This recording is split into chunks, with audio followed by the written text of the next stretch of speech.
Stop scrolling! Tara, solve natin tong passport exam problem. Let's have the next situation.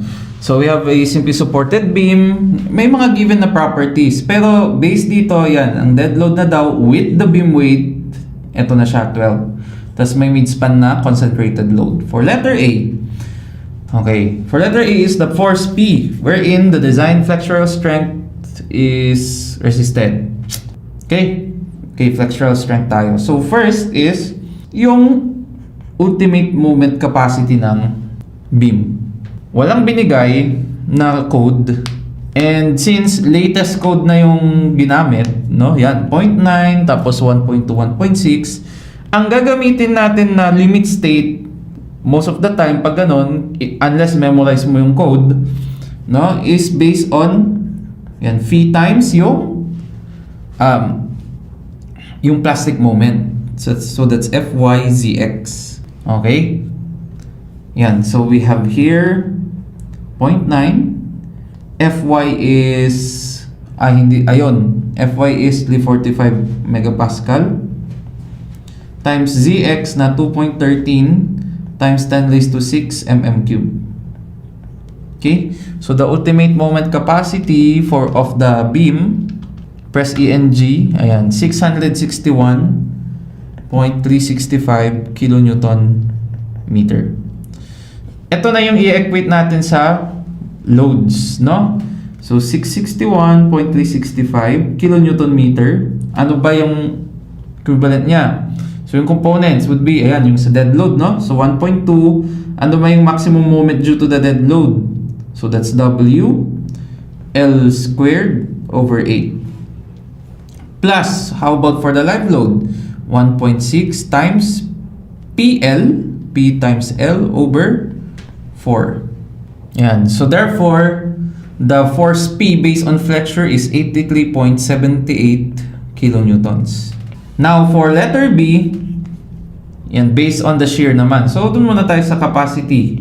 Okay? So, phi is 1.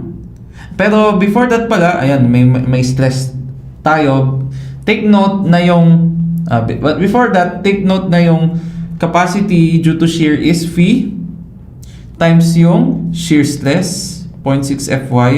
And take note na, sa latest code, ang ginagamit natin is yung full area ng web. No? DTW. Meron ding multiplier pa yan, pero usually, 1 na yung ating gamit dyan. Okay? So here we have 1 times 0.6 Fy. Yan, depth and thickness of web, that's 410 and 10 times CV na 1. Okay? Press ENG para kilonewton yan. So 848.7 kilonewton.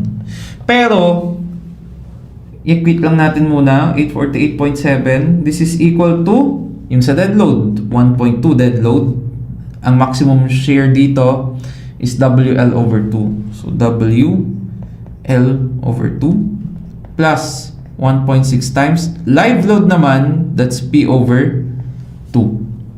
So, the value of P is, yan, 952.875 kilonewtons.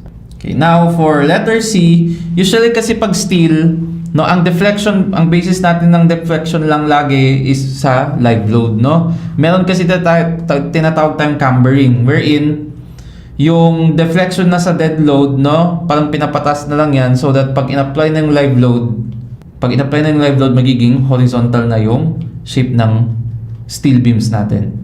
So, anyways, for the deflection due to the live load, ayan, concentrated load, that's midspan pala. Ayan. So, i-equate lang natin yung deflection, no? So, for the deflection of due to a concentrated load at midspan, we have here the formula, ayan, PL cube over 48EI, which is equal to L over 360 of the span. Ayan. So, the force P is equal to 73.52 kilonewtons. Anong gusto nyong sagutan natin next? Comment down below. Follow this page for constant reminders to get back on track.